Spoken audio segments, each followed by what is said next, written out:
Hello, everybody. I am going to be starting the live here in a minute. Hopefully, everybody can hear me. I got my new handy dandy earbuds in, so hopefully, everybody can hear this okay. If you cannot, and all you see is my mouth moving, if you hop on, please let me know. And if anything, I can disconnect these things, and we can kind of go from there to make sure that I'm talking to all my people that I need to be talking to. Or at least later, if they record this, it'll you'll be able to hear it, not just stare at my face and my mouth moving.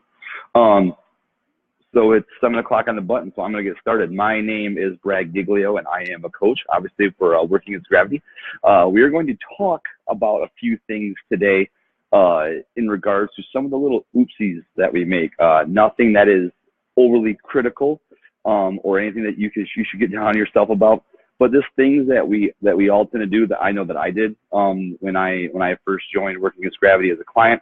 And now that I'm a coach, I get to kind of see some of these things from a different perspective. And the beautiful thing about Seismic and what we have right now is it kind of helps us see things in these blocks, and it can get a nice snapshot of some of the things that you guys as clients are doing. So then that way we can be as helpful as all possible. And be able to kind of see some of the things that we need to see in order to help you as best we can as coaches. I'm going to reference the nutrition guide a few times tonight, actually pretty much the whole thing. If you have not gotten the nutrition guide, you absolutely need to go download it. Literally go to workingagainstgravity.com, click on the guides, which is like in the top right-hand corner of the dashboard, and then click on the nutrition guide. This thing is absolutely phenomenal. I mean, I'm a coach. I do this stuff every day, and I've literally probably looked at this thing six times, read it through, all the pages, checked it all out. It's so useful, and I give mad props to our creating team that did this and put this all together. It is awesome. So we're going to kind of jump into this, and if anyone that's on that has questions, please feel free to comment, and I can maybe talk about it. I want to try and keep this not short, but to the point, because I get excited sometimes. I can kind of drag stuff out, and I don't want to do that. So first things first, let's talk about MyFitnessPal data. This is something that we absolutely use that is brand new. That is a fantastic piece of what Seismic can do, just integrating right in your MyFitnessPal. I am actually pretty new to MyFitnessPal. Obviously, I got it to be a little bit more relevant with what my clients are doing, but I was huge with my macros. So it's different. So I'm still learning too. So a lot of this stuff is absolutely helpful for me. And these are things that I do. You can ask my coach, Kate, that I probably missed a few of the marks on some of these things too. So this is all stuff that we're doing. This is definitely not just client-based. We all kind of need these little refreshers here and there. So one of the things that I want to reference is that some of this MyFitnessPal stuff is on page 18 and 19. It will show you how to integrate some stuff, put some things into MyFitnessPal that'll make it super, super easy, like going from calories to macronutrients, and how you can look at things back and forth. It makes it like super easy, nice snapshot of the material that's in there, so that way we as coaches, when we get it, we can see it really nicely. One of the things that we've been getting a little bit is when people log in, if it's been a day or two, the macros will be off. So for example, today is Friday. I have my macros loaded into MyFitnessPal. I hop on Seismic. I hop in. As soon as I do that, it automatically syncs your nutrients, which is fantastic, your macros. However, if I don't log in again and I haven't completed my macros, so I had lunch, everything's in there, I hop on, I look at some of the stuff, those macros are going to be in there, which is fantastic. If I don't log in again that night, I'm not going to have anything updated, okay? I go downstate, I drive to hang out with some family. I don't log in at all on Saturday, right? So I don't log in at all on Saturday. Those macros that were in there from Friday will not be totally updated. So we want to make sure that we're logging in every day. If I log in today and then I log in tomorrow, MyFitnessPal and Seismic will sync, and it'll automatically load and update everything exactly the way that it's supposed to be and exactly the way that you guys did it. So that way it's 100% accurate. So the takeaway from that is, if you can log in every single day, just really quick, notes, putting whatever you need to in there. And it'll absolutely sync that stuff up and make it readily available for you right away, which is great, which is what we need. So that way, as coaches, we're seeing our full picture, because we only get a snapshot of your guys' day, right? There's a lot of things that you do within your day that we don't necessarily get to see based on those numbers. So the more you can do for us in that aspect of it will allow us to be better coaches for you. Does not transfer the weight, you guys. So if you are putting your weight in MyFitnessPal, that's awesome. But it does not sync into Seismic the way that we need it to yet. Okay, our IT team is amazing. I'm sure they're trying this stuff. If it works, they'll make it happen. If it's not something that is able to be done with MyFitnessPal, then if they can't make it happen, then probably nobody can, because they're absolutely amazing. So when you go in, this might be a chance for you to kind of log in every day, put your weight in, and make sure you check that little box, so that way whenever we get it, we're not getting these little question marks saying that you missed your weigh-in, even though you may have. If you click that box and enter a new weight, it gives us everything that we need. Otherwise, I can't really show you on our page, but what it'll show is it'll show kind of like this straight line of what you had for weight, almost like an EKG, just like a straight line across, and there won't be any variation in the weight. So as you guys know, like, your weight can change from day to day, right? I mean, very unlikely that it stays the same multiple days in a row. So when you do that and you log that in, it gives us, even the smallest of variances can change our perspective and what we see you guys doing as members massively. So that is a great help. Next thing I want to talk about is calories versus macros. And I know we've had this conversation before. I know we've done Facebook Lives on it before. But again, if you can go to page, there you go, page 3 through 11 in the nutrition guide, it's pretty big, but it explains a lot of these. It talks about all the different types of foods, all the different macros, 3 different groups, and all that kind of stuff. So without getting into that too much, really go in and check that stuff out. And if you have any friends that are interested too, I'm pretty sure that it's a free download. They should look at it and maybe join our team. But there's a big difference between calories and macros, right? I mean, there's no calorie is essentially created equal, especially when it comes to proteins, carbs, and fats, right? They all react differently with our body, hormonal responses, how our body utilizes and uses them, whether we're training or not training.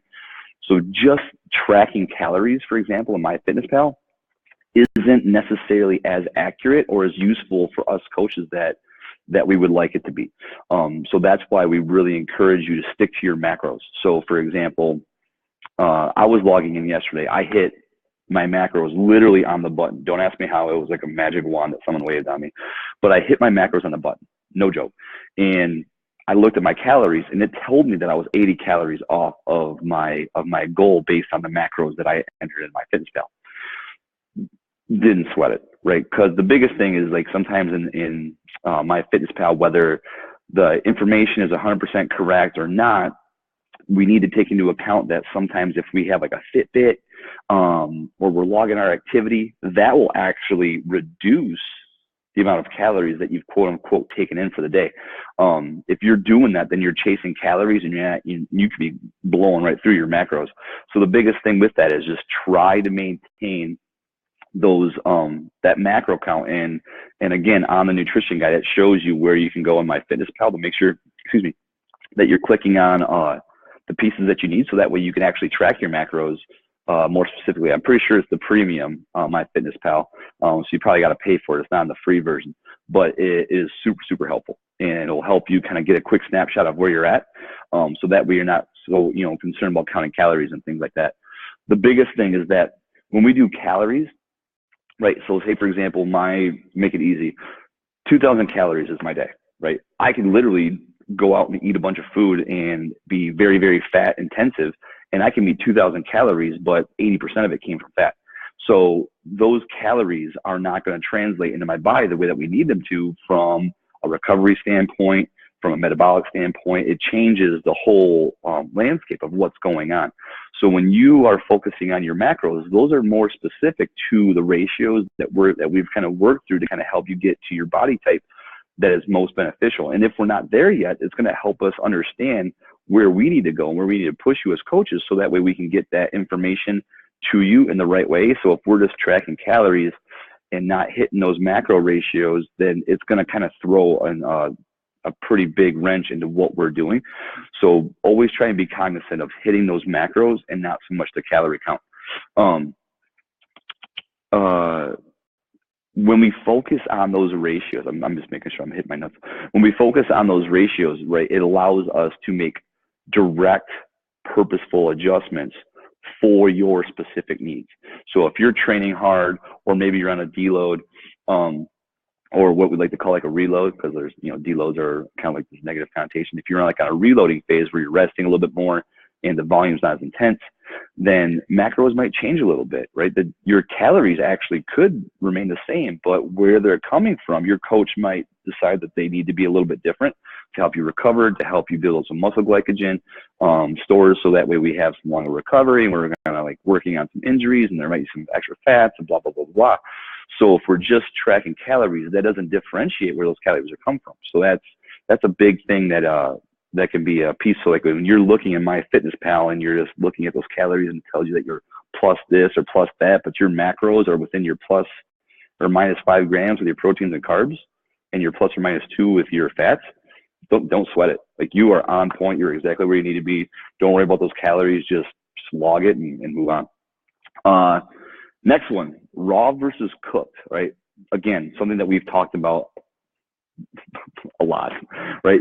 We always have these questions, especially when we get like new members in, which is why we tend to like cycle it through, because we want to make sure everybody has the same information. So raw versus cooked is extremely important. For one of the main reasons is that the FDA, everything that they give us nutrition-wise that we have on a database is all based on raw food. It's all based on raw food. Chicken breast, broccoli, whatever. It's all based on raw foods. So the biggest variable there that ends up being water, right? So water will get cooked in. So for example, if I'm cooking rice or pasta, right, that water is going to get absorbed into those noodles or those rice, and it's going to change the weight of the food. And it's the opposite with, say, like something like meats, where I'm actually cooking the water out of the meat. So it's going to weigh different when I eat it as opposed to when I weigh it, especially if we're measuring after. So one of those things is something to kind of consider, and that doesn't always fit the scheme, especially when we're out to eat or we're at social events and stuff like that. But as a very general rule, and I'm going to kind of get into it here when I get to number 4, but as a general rule, we want to try and weigh things raw. The one thing that you'll notice, the more often you do that and the more often that you pay attention, you start to kind of recognize sizes, and you start to like recognize like portions and things like that. And you start kind of like creating like this mental database, this Rolodex of what, quote unquote, 150 grams of like cooked broccoli looks like, or what 6 ounces of pork tenderloin might look like, cooked as opposed to raw. Like, you start to be able to kind of figure those things out, and that all kind of goes towards like that nutritional aptitude that we really want you guys to focus on and try to learn. So in that way, we can create a more livable lifestyle. So it's more easy to be done, and it's not so anxiety driven, like you're trying to like figure this out, like, oh man, like this is cooked but that's raw, like I don't know what's going on. You'll be able to go like, okay, I know where I'm at, and this is this and this is that, and it just makes the conversation within yourself a little bit easier because you know these things. The next thing I want to talk about is rigidity and consistency, and then flexibility and consistency. I reference pages 23 through 32 because we talk about meal prep and things like that all the way through the nutrition guideline. There's something when we talk about like a diet plan or nutrition plan, you always hear these terms, rigid, flexible.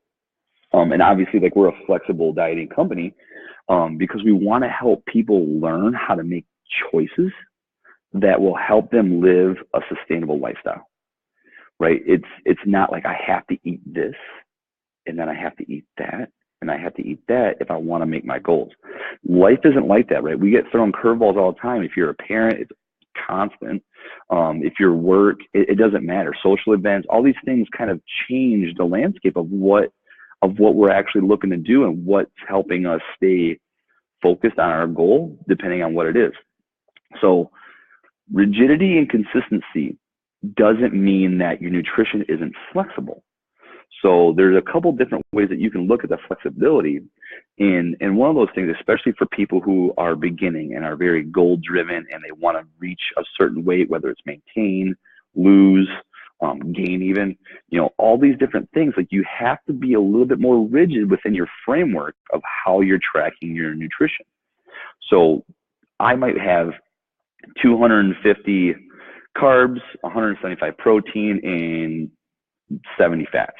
Okay. Now, the foods that I choose to meet those numbers, I'm extremely flexible. I can do really whatever I want for the most part. Obviously, we push you guys to do more whole foods and stuff like that, so that way we're working with a few different things. But for the most part, I have my own choice.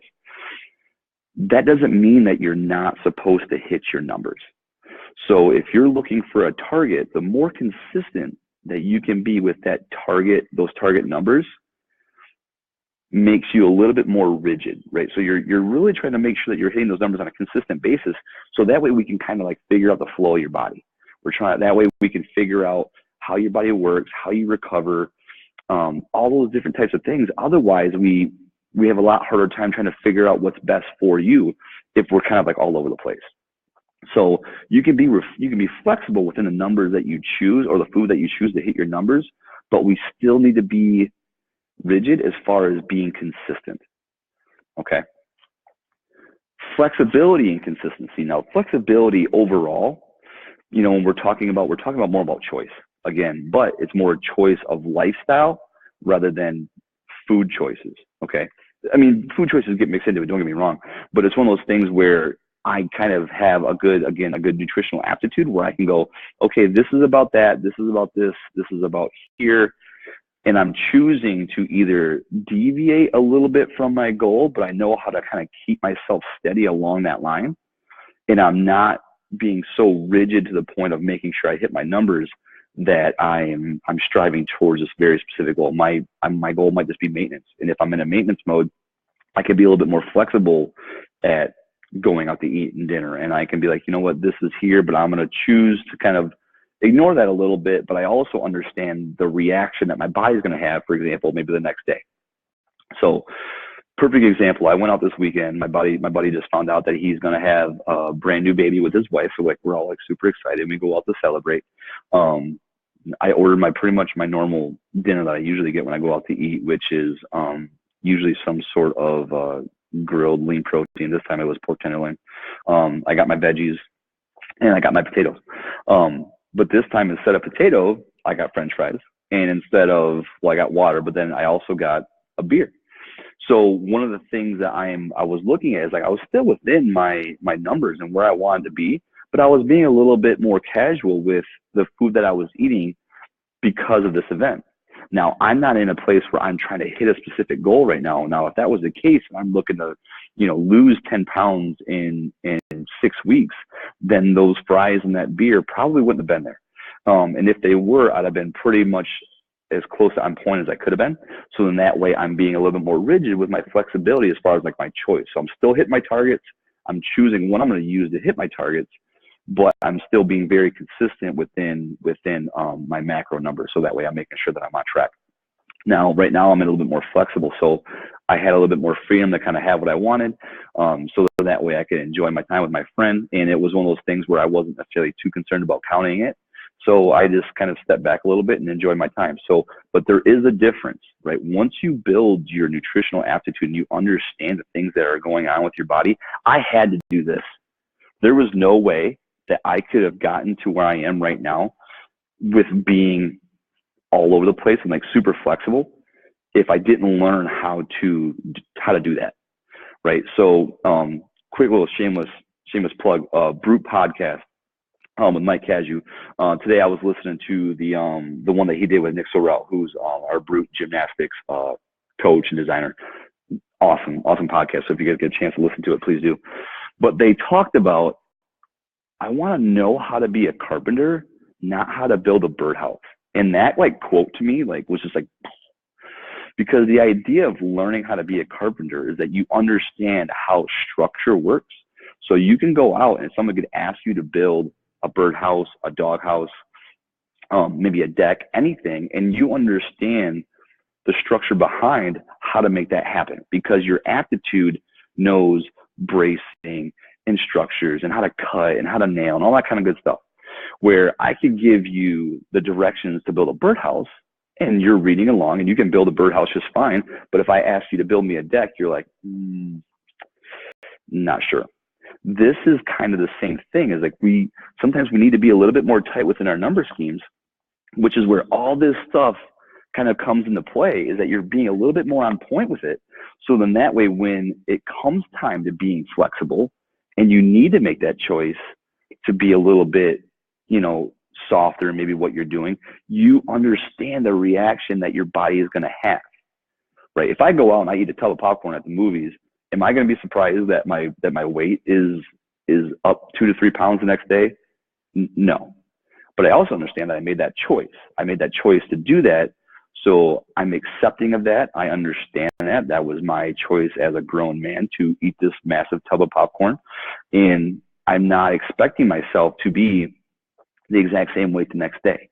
But that's because I understand how some of these things work. And when you do that, you really, truly, honestly, you empower yourself. You empower yourself to make quality decisions in order to understand like how your body is going to react, either good or bad, right? And it's one of those things where we do something and then we don't understand why am I up in weight, or why haven't I lost, for these kind of different things. It's because we're not putting together the puzzle pieces. And when we understand some of these different things, and maybe we're a little bit more, on task with our numbers, we understand how our body is going to react. So we've learned what's happening, right? So therefore I can kind of look at it and I don't freak out. I don't get anxious about it. I'm like, yep, that makes sense. Like, no big deal. Okay. I know that I'll probably hold on to some water weight for a couple of days. And then once I'm on track, like, things are going to be happening and I'm going to be weighing normal. And then I'm back on track and I'm moving towards my goal, or I'm working on my maintenance phase. So keep that kind of stuff in mind when you're talking to your coaches and things like that. And if you're curious about why something may or may not be happening, don't be afraid to ask. Don't be afraid to reflect back and look at some of those things that you're doing, right?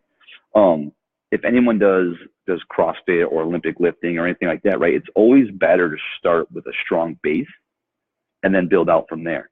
So this is your availability and time to be able to create a nice, strong base. And then once that base or that foundation has been set and you're really, you feel really comfortable with it, then as we start to branch out, the foundation doesn't change, but we're allowed to kind of move away from that a little bit because we know exactly what it takes to bring it right back to that base, right? So like, to reference the same quote again, if I'm a carpenter, like, I know where I need to have this nice base for this house, then I can start building it out. If you just give me some directions on how to do it, I don't really learn the process that it takes to make a quality foundation. I don't really understand the ideas that it does in order to make this a nice, solid home. So take those things into account when we're talking about our nutrition, right? If this is a priority for you, like, learn those foundational pieces. Like, ask your coaches questions. Take into account the water that you're drinking, or not drinking for that matter. Take into account your raw versus cooked food, and decide for yourself as a grown person, like, am I looking to really meet a goal, and do I need to be a little bit more tight here? Or am I looking to be a little bit more flexible with my weight? And I'm okay with splurging a little bit, but I understand, like, tomorrow I'm gonna be up in weight a little bit. So if my coach says, hey, we got a little spike here, I can reflect back and I can explain why. And not that you have to answer to us or anything like that, but it will help us understand, like, okay, so next time let's try and do X, Y, and Z. Drink some more water, maybe have some extra food before you go out, so that way you know that you're going to be secure in having a meal, and you know that you're not going to go overboard. Some things like that are really easy to kind of like put into place. But again, we're working on that foundation that is going to help us do that. Otherwise, we're just kind of like grabbing at straws and we're guessing a little bit, and that doesn't help. And then when everything starts to kind of go haywire, or we're not sure about something, or we have questions, we're not really sure why those questions are there or where they're coming from. But if I can directly understand, like, hey, I did this happened, what do you think I should maybe do next time to kind of make that less impactful? Or, what do you think about this? Is this something that I could do more often to make my lifestyle a little bit easier? Or things like that. It just allows you really to kind of create, again, like that educational foundation. So that way, when you go out and you do these things and you're less rigid and you're working on being more flexible with perhaps like your lifestyle, then those components are there and you know exactly what you're doing, because that is really where, you know, we learn to kind of like eat on our own a little bit more intuitively. Like we're not having to measure everything. We don't get like that macro fatigue. I've been doing this for like 6 years. Like I've measured my food since bodybuilding back in like 2010. And, you know, anywhere from like RP to like Atkins, even do all these different things. Like you're tracking these foods, but you're following a template that doesn't necessarily always help you understand. Where here we're trying to create that aptitude, so that way you can be self-sustaining in a sense and just, you know, use some of these tools to really work yourself into the groove that you need to be in. So in that way you're living healthy, and like meal prep is like easy. You know exactly what you need to eat, you know this, you know that. So it makes those pieces of your life a lot easier. And then when you want to dial it in and you want to be tight, you know exactly how to do it. And it's nothing that you necessarily are unfamiliar with. You know, it's like, all right, man, you know, beer's out for the next month. I'm going to tighten this up a little bit. You know, for some people that's great. For some people, they can't give up their glass of wine, and that's all right. But now they know how to like roll it in. All right, at the beginning of every day, I'm going to put my glass of wine in my meal tracker. So then that way I know that I have to like work everything around that. So that way at the end of the night, I'm not getting any spillover and I'm on point exactly where I need to be and I feel good.